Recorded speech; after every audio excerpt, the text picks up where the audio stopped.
ডুলুকপুর গ্রামে বিটুকে ছিল এক ধনী গরু পালনকারী। তার ফার্মে ছিল অনেক গরু, সাদা কালো দাগওয়ালা শক্তিশালী সব জাতের।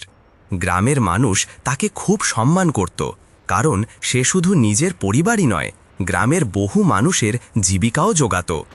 একদিন বিটুকে দেখতে পেল গ্রামের রাস্তার ধারে বসে আছে রাইস্টার নামে এক ভিক্ষুক। ছেঁড়া কাপড়, হাতে ভিক্ষার ঝুলি, চোখে ক্লান্তি।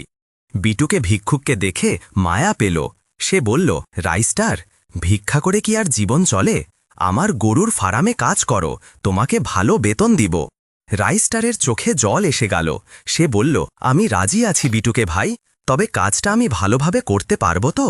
বিটুকে তাকে আশ্বস্ত করল, তবে কয়েকটি শর্তও দিল। শোনো, আমার গরুর কোনো ক্ষতি হলে তোমার বেতন কেটে নেওয়া হবে। গরুগুলো আমার প্রাণের মতো, এদের দেখাশোনা করতে হবে সতর্ক হয়ে। রাইস্টার মাথা নেড়ে রাজি হল। কয়েকদিন গেল, ভিক্ষুক রাইস্টার এখন গরুর পালক। সকালে গরুকে খাওয়াতো, মাঠে চড়াতো, পানি দিত। ধীরে ধীরে সে কাজের প্রতি অভ্যস্ত হয়ে গেল। কিন্তু ডুলুকপুর গ্রামের পাশেই ছিল এক ভৌতিক বাগান, বহু পুরনো। রাতে সেখানে কারো যাওয়ার সাহস ছিল না।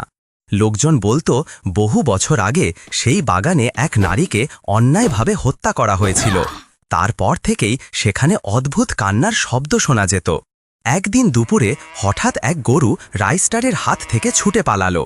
গরুটি দৌড়াতে দৌড়াতে সরাসরি সেই ভৌতিক বাগানের ভেতর ঢুকে গেল। রাইস্টার ভয় পেয়ে গেল।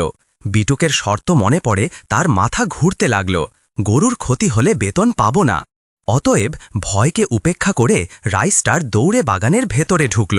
ভেতরে গিয়ে চারদিক অদ্ভুতভাবে নীরব, শুধু শুকনো পাতার শব্দ। গাছগুলো যেন অস্বাভাবিকভাবে কাঁপছিল। হঠাৎ তার কানে ভেসে এলো কান্নার শব্দ। রাইস্টারের শরীর শীতল হয়ে গেল। চোখ তুলে দেখে গরুর সামনে দাঁড়িয়ে আছে এক অদ্ভুত সাদা ছায়া। গরুটি ভয়ে দম বন্ধ করে দাঁড়িয়ে আছে। রাইস্টার সাহস সঞ্চয় করে বলল, হে আত্মা, দয়া করে গরুটাকে ছেড়ে দিন, এটা নিরপরাধ প্রাণী। ছায়াটি হঠাৎ রাইস্টারের দিকে তাকালো। তার চোখ যেন জ্বলন্ত কয়লার মতো। তারপর করুণ স্বরে বলল, আমি কোনো অন্যায় করিনি, আমাকে মেরে ফেলল, কেউ আমার দুঃখ বোঝেনি। তবে তুমি প্রথম সাহস করে আমার সামনে দাঁড়ালে। রাইস্টার কাঁপতে কাঁপতে বলল, আমি শুধু গরুটাকে ফিরিয়ে নিতে চাই। আমি গরিব মানুষ, কিন্তু মিথ্যা বা অন্যায় চাই না। আশ্চর্যজনকভাবে ছায়াটি ধীরে ধীরে মিলিয়ে গেল, আর গরুটি দৌড়ে এসে রাইস্টারের পাশে দাঁড়ালো।